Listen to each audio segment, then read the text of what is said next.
17 सितंबर 1950 भारत के इतिहास में ये दिन अपनी अलग पहचान बनाने वाली थी। हाँ, हम बात कर रहे भारत के 14वें प्रधानमंत्री श्री नरेंद्र दामोदर दास मोदी की, जो आने वाले समय में भारत की राजनीतिक दिशा बदलने वाले थे।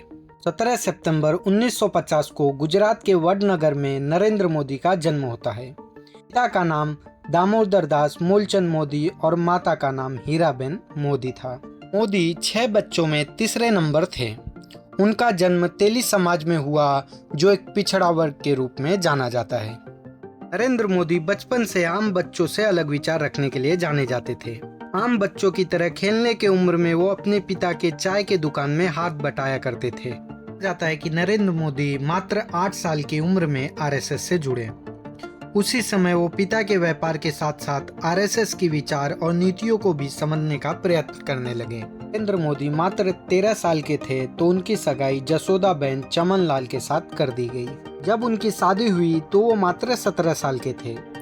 फाइनेंशियल एक्सप्रेस के मुताबिक नरेंद्र मोदी और जसोदाबेन शादी के बाद कुछ वक्त साथ बिताए, लेकिन इस बात को मोदी नहीं मानते। उनका कहना था, हाँ हमारी शादी जरूर हुई, परंतु हम दोनों एक साथ कभी नहीं रहे। नरेंद्र मोदी बताते हैं कि शादी के कुछ वर्ष बाद ही उन्होंने अपना घर त्याग दिया और उनका विवाहित जीवन वहीं पर समाप्त हो गया। उन्होंने अपने शादी को हमेशा गुप्त रखा, क्योंकि उन्हें लगता था कि अगर ये चीज़ आरएसएस में मालूम पड़ेगा तो वे प्रचारक उपदेशक नहीं बन सकते। हालांकि उन्होंने 2014 में प्रधानमंत्री पद का शपथ लेते हुए जसोदाबेन को अपने पत्नी के रूप में स्वीकार किया। नरेंद्र मोदी मात्र 17 साल की उम्र में अपना घर छोड़ दिए और हिमालय की तरफ निकल पड़े। इससे उनके घर वाले काफी डर गए कि कहीं नरेंद्र सन्यासी जीवन न अपना ले।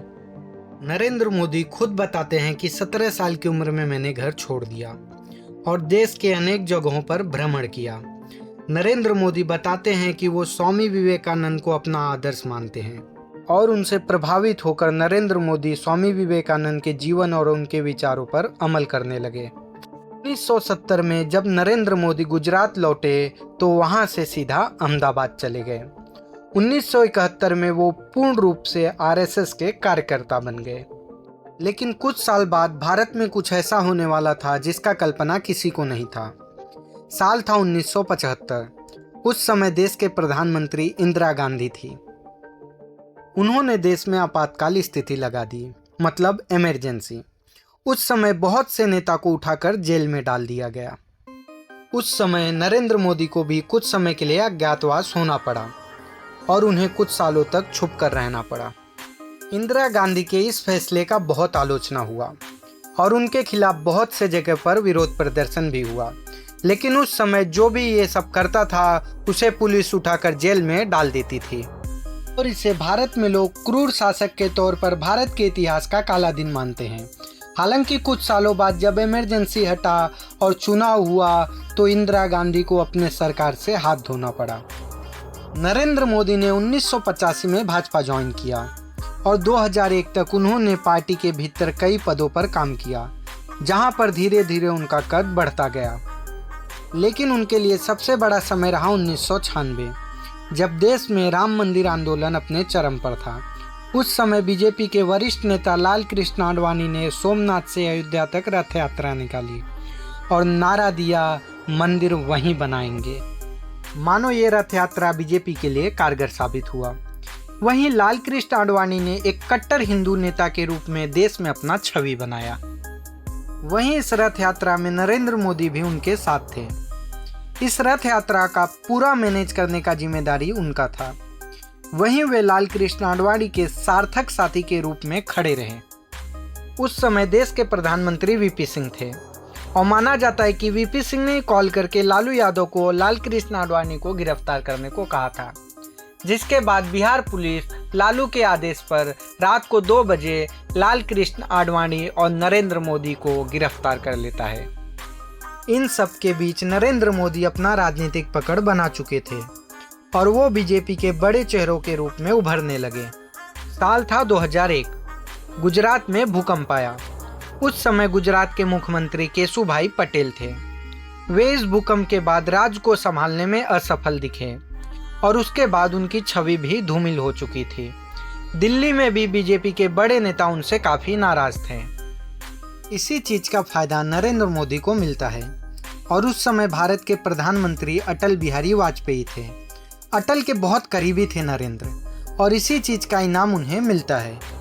2001 में केशुभाई पटेल को हटाकर नरेंद्र मोदी को गुजरात का मुख्यमंत्री बना दिया गया। केशुभाई पटेल के हटने के बाद गुजरात में राजनीति दो खेमों में बंट गया और आने वाला समय नरेंद्र मोदी के लिए आसान नहीं था। राजनीतिक कड़वाहट के बीच 27 फरवरी 2002 गुजरात का वो दिन जो दशकों तक याद रखा जाएगा। अयोध्या से अहमदाबाद लौट रही Sabarmati express Godhra railway station पर रुकती है। उस ट्रेन में ज़्यादातर साधु सन्यासी थे जो अयोध्या धर्मस्थल गए थे और दर्शन कर वापस अहमदाबाद लौट रहे थे। जब ट्रेन गोधरा स्टेशन पर पहुंचा तभी कुछ समय बाद ट्रेन में मौजूद दो गुटों में विवाद हो गया। इसके बाद दो गुटों का झगड़ा हिंसा का रूप ले लिया। ट्रेन में मौजूद कुछ मुस्लिम समुदाय के लोगों ने ट्रेन में पेट्रोल डालकर आग के हवाले कर दिया, जिसमें लगभग 50 से 60 लोगों की मृत्यु हो गई। इसके बाद ये हिंसक रूप ले लिया और अगले 3 दिन गुजरात हिंसा के चपेट में आ गया और लगभग सूत्रों की माने तो 900 से 1000 मुस्लिम की मृत्यु हुई इस दंगे में और वहीं 200 से 300 हिंदू भी मारे गए। इसके बाद नरेंद्र मोदी पर भी आरोप लगा कि उन्होंने दंगा में शासन को कंट्रोल करने के बजाय उन्हें खुला छोड़ दिया और पक्षपात का भी आरोप लगा कि मुस्लिम को टारगेट कर मरवाया गया और मुस्लिम बहुमूल्य क्षेत्रों में पुलिस को भी तमाशा देखती रही और कोई कार्रवाई नहीं किया। इसके बाद ह्यूमन राइट्स से लेकर तमाम इंटरनेशनल बदनामी के बाद सरकार पर दबाव बनाया जाता है।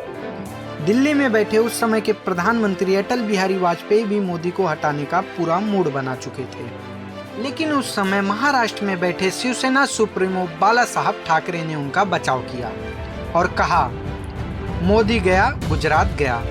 माना जाता है उस समय बाला साहब और आडवाणी जी ने मोदी का बचाव किया और उन्हें सरकार से ना हटाने का समर्थन किया।